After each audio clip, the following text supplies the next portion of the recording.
नहमदुहु व नुसल्ली अला रसूलिहिल करीम अम्मा बाद फ़अऊज़ु बिल्लाहि मिनश शैतानिर रजीम बिस्मिल्लाहिर रहमानिर रहीम वल फज्रि व लयालिन आशर सदाक़ल्लाहुल मौलाना अज़ीम। সম্মানিত দর্শক শ্রোতা, আজকে জিলহজ মাসের প্রথম দশকের গুরুত্ব, ফজিলত এবং আমল সম্পর্কে কিছু আলোচনা করব। আল্লাহ রব্বুল আলামিন আমাদেরকে আলোচনাগুলো মনোযোগ দিয়ে শোনার এবং কথাগুলো বুঝে আমল করার তৌফিক দান করে। এখন জিলকদ মাসের শেষ দিক, আর কয়েকদিন পর আগামী মঙ্গলবার থেকে আশা করা যায় জিলহজ মাসের 1 তারিখ হবে। জিলহজ মাসের প্রথম দশকের আমল আল্লাহ তাআলার কাছে অত্যন্ত পছন্দনীয়। এই জিলহজ মাসের প্রথম দশক আল্লাহ তাআলার কাছে অনেক বেশি গুরুত্বপূর্ণ। তাই আল্লাহ রব্বুল আলামিন কোরআনে কারিমের এক সূরায় জিলহজের প্রথম দশকের রাত্রের কসম করেছেন। আল্লাহ বলেন, ওয়াল ফাজর ওয়া লায়ালিন আশর ওয়াশ শাফঈ ওয়াল ওয়াতর, শপথ ফজরের, শপথ 10 রাত্রির এবং শপথ জোড় এবং বেজোড়ের। এই আয়াতের মধ্যে 10 রাত্রির দ্বারা মুফাসসিরিনে কেরামের নিকটে জিলহজ মাসের প্রথম দশকের রাত্রি বোঝানো হয়েছে। জিলহজ মাসের প্রথম দশকের মধ্যে আমরা যে সমস্ত আমল করি, সমস্ত আমল আল্লাহ তাআলার কাছে সারা বছরের অন্য সময়ের আমলের চাইতে প্রিয়। সহিহ বুখারী এবং মুসলিম শরীফের হাদিস, রাসূল করিম সাল্লাল্লাহু আলাইহি ওয়াসাল্লাম বলেন, মা মিন আইয়ামিন আল আমালুস সালিহু ফীহিন্না আহাব্বু ইলাল্লাহ মিন হাযিহিল আইয়ামিল আশর ইয়ানি আশরি যিল হিজ্জাহ। কিলা ইয়া রাসূলাল্লাহ ওয়ালাল জিহাদু ফী সাবিলিল্লাহ? ক্বালা লাল জিহাদু ফী সাবিলিল্লাহ ইল্লা রাজুলুন খরাজা বিনফসিহি ওয়া মালিহি সুম্মা লাম ইয়ারজি' বিযালিকা বিশাই। রাসূল করিম সাল্লাল্লাহু আলাইহি ওয়াসাল্লাম বলেন, যে সমস্ত দিনের মধ্যে মানুষ আমল করে, এর মধ্যে আল্লাহ তাআলার কাছে সবচেয়ে বেশি প্রিয় জিলহজ মাসের প্রথম দশকের মধ্যে আমল করা। তো সাহাবা একরাম প্রশ্ন করলেন, আল্লাহর রাসূল, তাহলে কি জিহাদের ময়দানে জিহাদ করার জন্য বের হওয়ার চেয়েও এটা বেশি আল্লাহর কাছে প্রিয়?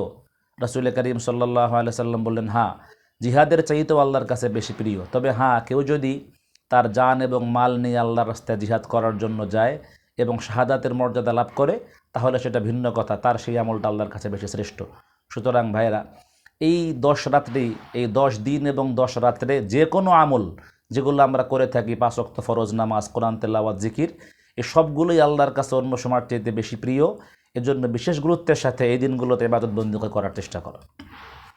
জিলহজের প্রথম দশকের আরও একটা আমল হলো এই প্রথম 9 দিন রোজা রাখা।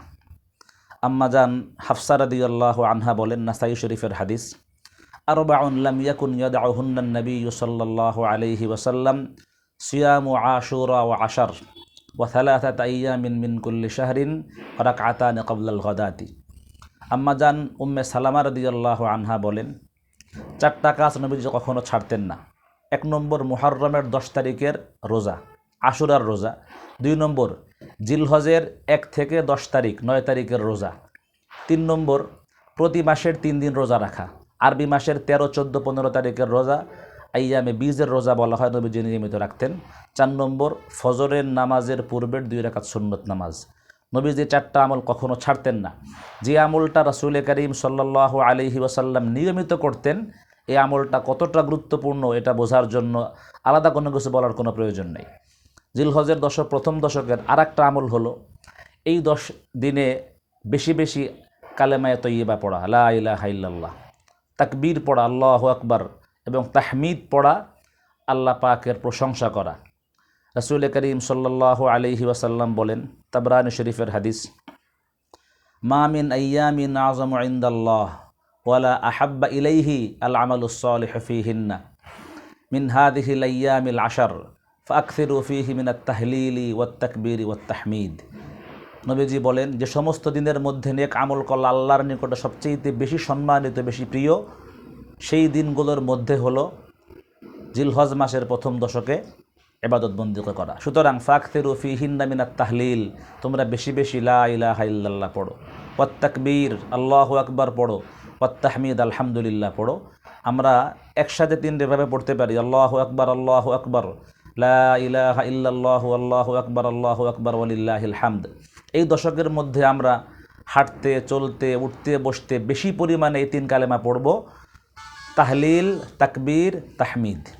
আল্লাহু আকবার লা ইলাহা ইল্লাল্লাহু আল্লাহু আকবার ওয়ালিল্লাহিল হামদ।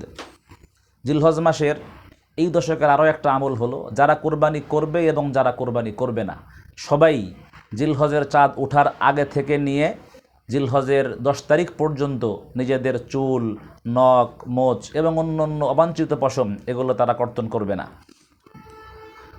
সহিহ মুসলিমের হাদিস, আম্মাজান উম্মে সালামা রাদিয়াল্লাহু আনহা থেকে বর্ণিত, ইযা রাআইতুম হিলালা যিল হিজ্জা ওয়া আরাদা আহাদুকুম আন ইউযহিয়া ফালইউমসিক আন শা'রিহি ওয়া আসফারিহি। নবীজি বলেন, যখন জিলহজ মাসের চাঁদ উঠে যাবে, তোমরা চাঁদ দেখবে এবং তোমাদের কেউ কোরবানি করার ইচ্ছা করবে, সে যেন তার চুল এবং তার নখকে সে না কাটে, সে কোরবানি দেওয়ার পরে এগুলো কাটবে। যারা কোরবানি দিবে না তাদের জন্যই আমল। নাসাই শরীফের হাদিসের মধ্যে রাসূল করিম সাল্লাল্লাহু আলাইহি ওয়াসাল্লাম বলেন, উমিরতু বিয়াউমিল আযহা ঈদান জাআলাহুল্লাহু আযজা ওয়া জাল্লা লিহাযিহিল উম্মাহ ফাকালা আর-রাজুলু আরাআইতা ইন লাম আজিদ ইল্লা মানিহাতান উনসা আফা উদহি বিহা ক্বালা লা ওয়ালাকিন তা'খুযু মিন শা'রিক ওয়া তুকাল্লিমু আসফারাক ওয়া তাহলিকু আনাতাক ফাযালিকা তামামু উযহিয়াতিকা ইনদাল্লাহি আযজা ওয়া জাল। রাসূল করিম সাল্লাল্লাহু আলাইহি ওয়াসাল্লাম বলেন, আল্লাহ তাআলা আমাকে ঈদুল আজহার দিনকে ঈদের দিন বানাবার নির্দেশ দিয়েছেন এই উম্মতের জন্যে। সুতরাং তখন এক সাহাবী বললেন, আল্লাহর রসুল, আমি যদি মানুষের কাছ থেকে ধার নেয়া একটা দুধের উট ছাড়া আমার কাছে কোনো কিছু না থাকে, আমি কি সেটাই কোরবানি করব? নবীজি বললেন, না, অন্যের থেকে ধার নেয়া উট কোরবানি করতে হবে না, কিন্তু তুমি ঈদের দিন ঈদের নামাজ পড়ার পরে চুল কাটবে, নখ কাটবে, মোচ কাটবে, শরীরের অবাঞ্ছিত পশম তুমি এগুলো কাটবে। ফাযালিকা তামামু উযহিয়াতিক ইনদাল্লাহি আযজা ওয়া জাল। এটাই আল্লাহ পাকের নিকট একটা কোরবানির সমান গণ্য হবে। সুতরাং যারা কোরবানি দিবে না তারা বিশেষ গুরুত্বের সাথে জিলহজের 1 তারিখ থেকে 10 তারিখ পর্যন্ত চুল, নখ, গোপ, অবাঞ্ছিত পশম কাটার থেকে বিরত থাকবে। এটাই তাদের জন্য কোরবানি বলে গণ্য হবে। রাসূল করিম সাল্লাল্লাহু আলাইহি ওয়াসাল্লাম এই দশকের আরও একটা আমলের কথা বলেছেন, সেটা হলো বিশেষভাবে 1 থেকে 9 দিন রোজা রাখা, বিশেষভাবে 9 তারিখের রোজা রাখা। নবীজি বলেন, সিয়ামু ইয়াউমি আরাফা ইন্নী আহতাসিবু আলাল্লাহ আন ইউকাফিরা সানাতাল্লাতী ক্বাবলাহু ওয়াস সানাতাল্লাতী বা'দাহু। ইয়াউমে আরাফা, জিলহজ মাসের 9 তারিখের রোজা আমি আল্লাহর নিকটে আশা রাখি, এটা পেছনের 1 বছরের গোনা সামনের 1 বছরের গোনাকে মাফ করে দিবে। সুবহানাল্লাহ। এই যে কতগুলো আমল জিলহজের 1 থেকে নিয়ে 10 তারিখ পর্যন্ত আমরা গুরুত্বের সাথে আমলগুলো করার চেষ্টা করি, এটা আমাদের একটা সুবর্ণ সুযোগ। এই দিনগুলোতে আমল করা রমজানের চাইতে, আমল করার চাইতেও বেশি আল্লাহর কাছে পছন্দনীয়। আল্লাহ রাব্বুল আলামিন আমাদের সকলকে এ বিষয়ে, এই আমলগুলোর ব্যাপারে যত্নবান হওয়ার তৌফিক দান করেন। আমিন। ওয়া আখিরু দাওয়ানা আলহামদুলিল্লাহি রাব্বিল আলামিন।